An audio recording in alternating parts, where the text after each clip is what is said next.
মেদিনীপুরে ছোটবেলা থেকে বড় হওয়া, তারপরে এখন বিবাহ সূত্রে সুদূর আমেরিকায়। হ্যাঁ, এরকম কিন্তু ছিল ছোটবেলা যদি আমার ভারী সুন্দর।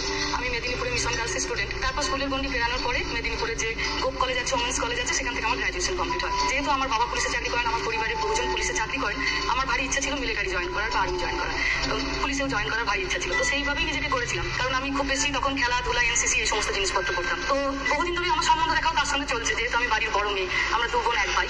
তো সেই সময় আমার স্বামীর, যিনি আমার হাজব্যান্ড আর কি, ওনার সম্বন্ধটি আসে। তো আমি তার আগে বহু সম্বন্ধতে নাই করেছি, কারণ আমি খুব ডিটারমাইন্ড ছিলাম যে আমাকে চাকরি একটা করতে হবে এবং আমি পুলিশেই চাকরি করবো। কিন্তু তার সঙ্গে কথা বলার পর চিন্তাটা আসে, ভালো একটা চাকরিরও যেমন একটি মেয়ের জীবনে দরকার, একজন ভালো পার্টনারেরও ভাই দরকার।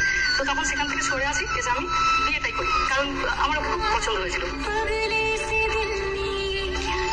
তারপর ওর হাত ধরে ব্যাঙ্গালোরে যাই। তো এইভাবে দুজনে খুব সুন্দর সংসারই চলছিল। ব্যাঙ্গালোরে আমরা 10 বছর কাটাই। তখন হাউসওয়াইফ ছিল, তখন আমি একদম হোম মেকার। তারপরে অফিস থেকে ওকে ইউএসএ তে ট্রান্সফার করে। তো যাওয়ার পরে আমরা বছরে একবার করে আসা যাওয়া করতাম। যখন আসতাম দিদি, তখন আমার পাড়া প্রতিবেশী, আমার আত্মীয় স্বজনরা যখন দেখা করতে আসতেন আমার সঙ্গে, আমি কেমন আছি না আছি জিজ্ঞাসা করার পরেই তাদের প্রশ্ন হতো, এই হারে রোজ ভাত খাস ওখানে, খাই কত চাল নেয়, পোস্ত টোস্ত পাস, চিনে পাস, পটল, এখন পটল পাই কিন্তু বড্ড দাম, জানো কত দাম, আমাদের কিন্তু 30 টাকা কেজি। কাকিমা ওখানে প্রায় 900 টাকা কেজি। বলছিস কি?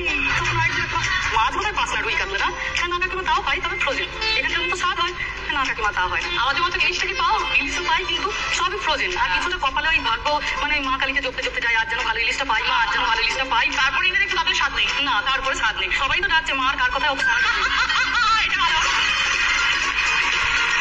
ওখানে ইলিশ মাছের দাম কত? এখানে 2000, 2500, মোটামুটি 5500 থেকে 6000 টাকা পড়ে। ওইবার একটু খোঁজাখুঁজি রাখতে, তারপর কোনো জায়গায় হয়তো প্রচুর শাক এসেছে। একজন গিয়ে যদি ইন্ডিয়া বাজার ফেলছে, তারা